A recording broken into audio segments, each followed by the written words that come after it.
Sejarah kurikulum di Indonesia, perjalanan dari kurikulum 1947 hingga kurikulum merdeka.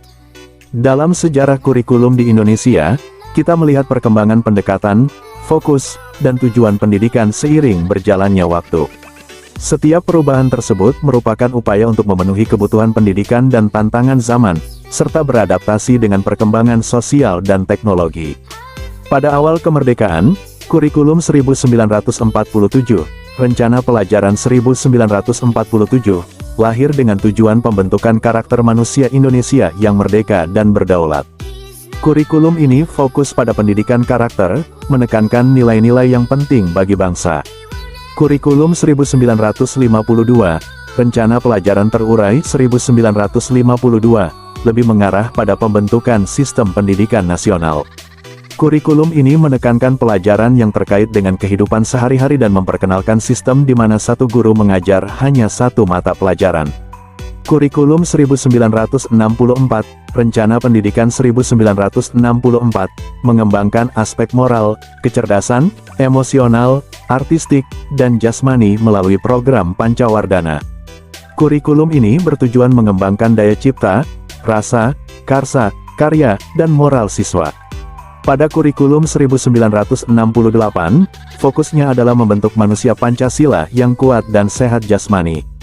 Pembinaan jiwa Pancasila, pengetahuan dasar, dan kecakapan khusus menjadi perhatian utama. Kurikulum 1975 bertujuan untuk meningkatkan efektivitas dan efisiensi pendidikan. Pendekatan manajemen berorientasi objek atau Management by Objective, MBO, diterapkan, dan menggunakan prosedur pengembangan sistem instruksional, PPSI, dengan satuan pelajaran. Pada kurikulum 1984, pendekatan keterampilan proses, CBSA, menjadi fokusnya. Kurikulum ini mendorong siswa menjadi subjek belajar aktif, namun model CBSA mengalami protes dan demonstrasi karena adanya salah penafsiran.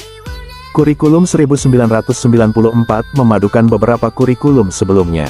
Kritik terhadap beban belajar yang terlalu berat mengakibatkan penyesuaian muatan lokal dengan kebutuhan daerah.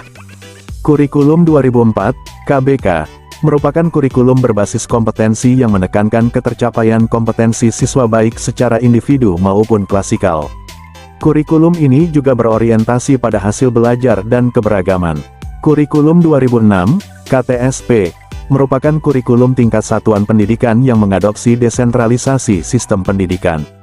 Guru dituntut mampu mengembangkan silabus dan penilaian sesuai dengan kondisi sekolah dan daerahnya. Kurikulum 2013, K13, berbasis kompetensi dan menekankan pemerolehan kompetensi peserta didik.